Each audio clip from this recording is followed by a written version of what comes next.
The text message arrived at 2:47 p.m. on a Tuesday. Sold the beach place. You'll thank me later. I stared at my phone in the hospital cafeteria, cold coffee halfway to my lips. The beach condo. My beach condo.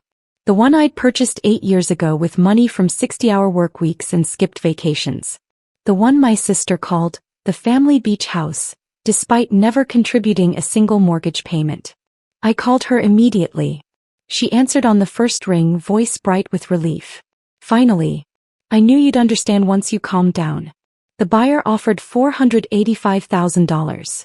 That's $40,000 over asking. We close in 30 days and my credit card debt is completely solved. Maya, you can't sell my property. Our property, she corrected, that familiar edge creeping into her voice. Mom and Dad helped you with the down payment. That makes it family property. And right now family needs help. I'm drowning in $67,000 of debt. You have a stable job. This is what family does. In the background I heard Mom's voice. Is that her? Tell her to stop being selfish about this. I hung up. That night Mom called. Then Dad. Then Maya's husband, Derek. The message was uniform. I was being unreasonable. Maya faced financial ruin. The condo was sitting empty most of the year anyway.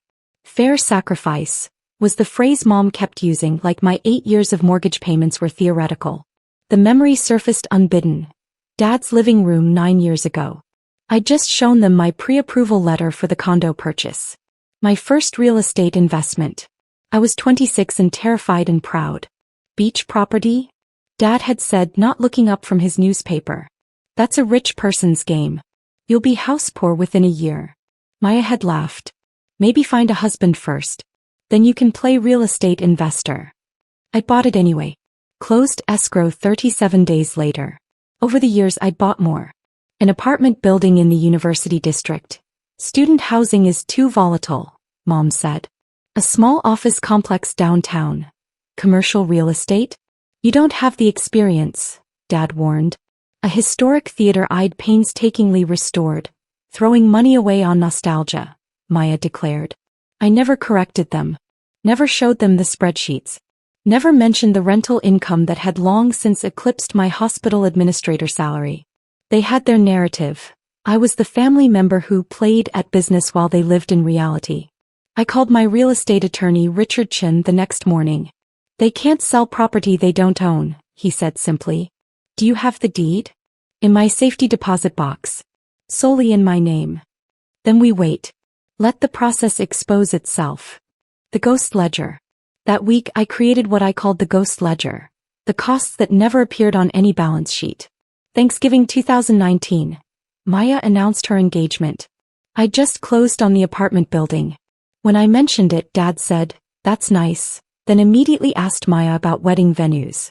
Cost. Acknowledgement never given. Christmas 2021.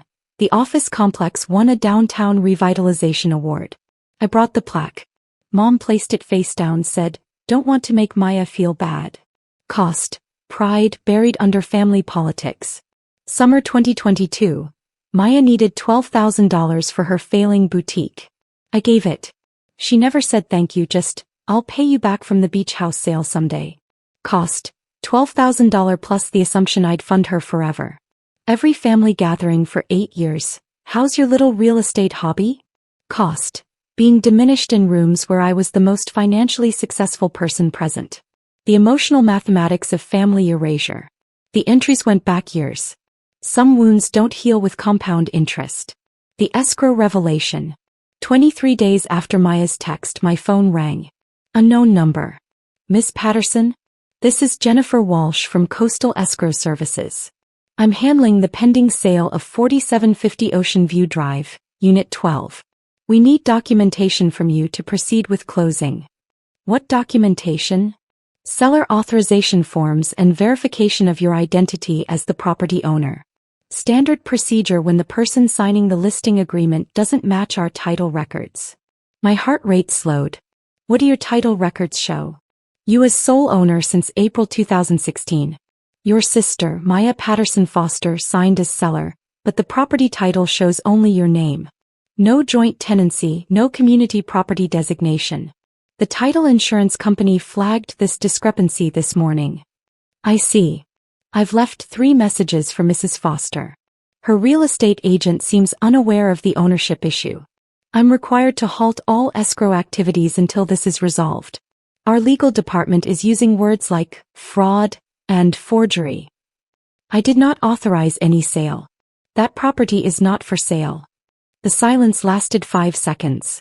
I need to conference in our legal counsel. Can you hold? The escrow company's attorney, Michael Brennan, had a voice like gravel. Ms. Patterson, I'm looking at documents bearing your alleged signature on 3 forms: the listing agreement, seller's disclosure, and sales contract. I'm also looking at your actual signature from the 2016 purchase documents. They're not even close. How different? Your real signature has a distinctive loop on the capital P and consistent spacing. These forgeries have neither. They look like someone practicing and getting progressively worse. The listing agreement is almost passable. The sales contract looks like a different person entirely. What happens now? I'm required to report this to our title insurance company, which triggers their fraud investigation. I'm also informing the buyers that the sale cannot proceed. And I'm personally recommending we refer this to law enforcement for criminal investigation of forgery and attempted real estate fraud. And my sister?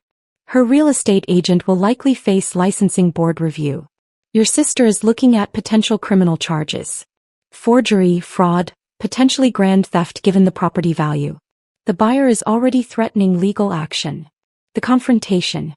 Maya called that evening, screaming before I could say hello. You called the escrow company? You're ruining my life. I didn't call them. They called me. Because you tried to sell my property. Our property. Mom and Dad gave you. Mom and Dad gave me $8,000 toward a $60,000 down payment 8 years ago. I've paid every mortgage payment, every property tax bill, every insurance premium since. The deed is in my name. Only my name. You're going to let me go to prison over money? You're going to prison because you committed fraud. I'm your sister. You forged my signature and tried to steal a $485,000 asset. That's felony theft. He started crying. I'll go bankrupt. Derek will leave me. My whole life is falling apart. Then you should have thought about that before you forged legal documents. I hung up. Mom called within minutes. Then Dad. The message was identical. I was destroying the family. Maya had made a mistake. Couldn't I show compassion? What have you done for me? I asked Dad. Silence. What have you done for me besides tell me I'd fail at everything I've succeeded at? Besides diminish every accomplishment? Besides allow Maya to steal from me and call it family obligation? We gave you money for that condo. You lent me $8,000 8 years ago. I paid you back with 4% interest within 2 years. You've spent more than that on Maya's failed businesses. That's different. It is different. Because when Maya fails, it's bad luck. When I succeed, it's a hobby. I'm done with this narrative. The procedural justice. The investigation moved forward with bureaucratic precision. Evidence collection. Day 1 to 3, the title insurance fraud unit requested all documents. I provided the original deed, 8 years of mortgage statements, property tax records, and the complete email chain where I declined Maya's previous suggestions to sell. Forensic analysis. Day 4 to 8, a certified document examiner compared signatures. Her report. The questioned signatures show 94.3% probability of forgery. Pressure patterns, letter formation, and pen stroke velocity are inconsistent with genuine signatures. Real estate investigation. Day 9 to 12, Maya's agent, Brad Hutchins, claimed he'd verified ownership through Maya's verbal assurance. The state licensing board opened an investigation. His defense, family property sales are different, did not help. Criminal complaint. Day 13, the district attorney's office accepted the case. Detective Sarah Morrison contacted me. This is clear-cut. We're filing charges for forgery, attempted fraud, and attempted grand theft. Formal charges. Day 18, Maya was arrested at her home. 3 counts. Forgery in the first degree, attempted theft over $100,000, and filing false documents. Bail set at $25,000. Derek called me begging. She's in jail. Please drop the charges. I didn't press charges. The state did. This is criminal fraud. Licensing Board, Day 24. Brad Hutchins received formal reprimand and mandatory ethics training for failure to verify seller authorization. Plea negotiations, Day 32 to 45. Maya's attorney negotiated with the DA. She pled guilty to reduced charges, attempted fraud and filing false instruments. Sentence: 18 months supervised probation, 200 hours community service, $15,000 restitution to the buyers, and permanent conviction record. Cascade. The consequences rippled outward with mathematical precision. Professional: Maya's boutique, already struggling, closed permanently. No bank would extend credit to someone with a fraud conviction. Financial: Derek filed for divorce within 6 weeks. The $67,000 in credit card debt remained entirely hers. Her bankruptcy filing listed the criminal restitution as priority debt, meaning it couldn't be discharged. Social: the hometown newspaper ran the story. Local woman convicted in real estate fraud against sister. Her former friends distanced themselves quietly. Family: Mom and Dad tried maintaining neutrality for 3 weeks before Mom sent an email about how I'd chosen the legal system over family. I didn't respond. When Dad called asking me to help with Maya's restitution payments, I blocked his number. Freedom. 6 months later, I stood on the balcony of the beach condo Maya had tried to steal. Salt air hit my face sharp and clean. The sunset painted the ocean amber and rose. My phone buzzed. Property manager. All 8 units rented. First of the month cleared. $14,400 deposited. I opened my portfolio spreadsheet. 11 properties now. The beach condo. The apartment building. The office complex. The historic theater. A small shopping center. 2 residential rentals. 4 commercial spaces in the warehouse district. Total portfolio value, $6.2 million. Annual rental income, $387,000. Equity, $4.1 million.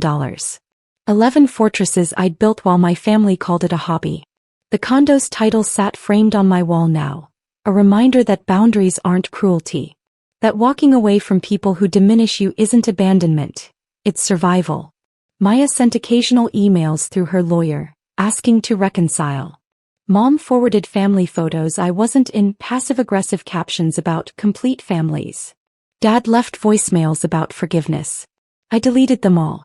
Because some people will love you only as much as they can use you. Will celebrate you only when your success doesn't outshine theirs. Will call it family only when family means you sacrifice for them. That's not family. That's hostage negotiation. I'd built an empire while they called it foolishness. I'd created generational wealth while they mocked my hobby. I'd succeeded so thoroughly that my sister tried to steal it rather than build her own. And when the institutions, the escrow company, the title insurance, the forensic analysts, the criminal justice system, all confirmed what I'd always known, the narrative finally shattered. They wanted the beach condo. The family property they'd contributed nothing toward. They got nothing. Not the condo. Not access to my life. Not my time, my energy, my continued tolerance. The restraining order was just paperwork. The real boundary was internal. The understanding that I owed them nothing. That their version of family was transactional, conditional, and ultimately worthless. I sold the apartment building 2 weeks ago for $1.8 million. Bought a 12-unit complex in the Arts District instead. Property number 12. From the 11 fortresses I fought to protect, my future begins. The account is closed. The balance is 0. And I am finally, completely in the black.